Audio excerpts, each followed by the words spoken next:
Hello everyone, welcome back to cooking house by Suma. আজকে আমি share করব ফ্রুট কাস্টার্ডের রেসিপি।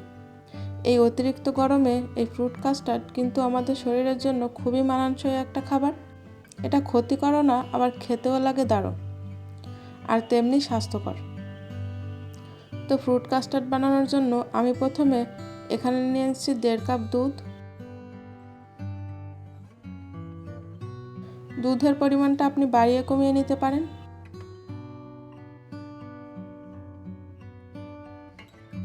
দুধটা হালকা গরম হয়ে আসলে এখানে আমি কিছুটা দুধ তুলে নিচ্ছি।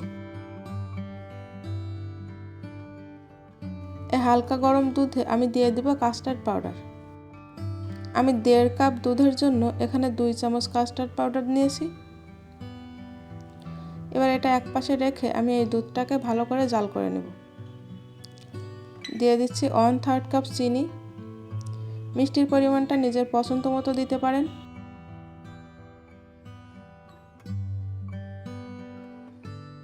এবার দুধটাকে একটুখানি ভালো করে জাল করে নিতে হবে। কিছুক্ষণ জাল হয়ে যাওয়ার পরে আমি দিয়ে দিচ্ছি কাস্টার্ড পাউডার মেশানো দুধ। অল্প অল্প করে দিয়ে আমি এই দুধের সাথে মিশিয়ে নিচ্ছি।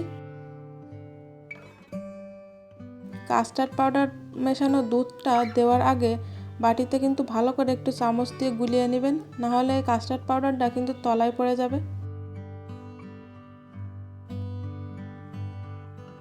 তো দুধটাকে আমি বেশ কিছুক্ষণ ধরে জ্বালিয়ে নিয়েছি। এটা কিন্তু ঘন হয়ে গেছে, আর ঠান্ডা হয়ে যাওয়ার পরে আরও একটু ঘন হয়ে যাবে।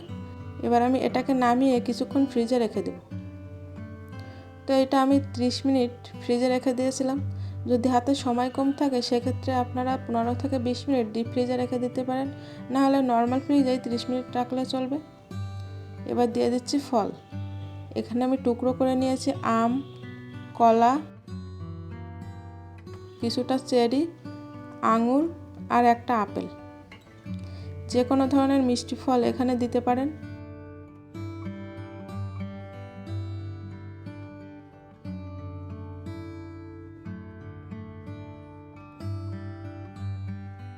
চেরিগুলো আমি পরে ওপর দিয়ে সাজিয়ে দিব।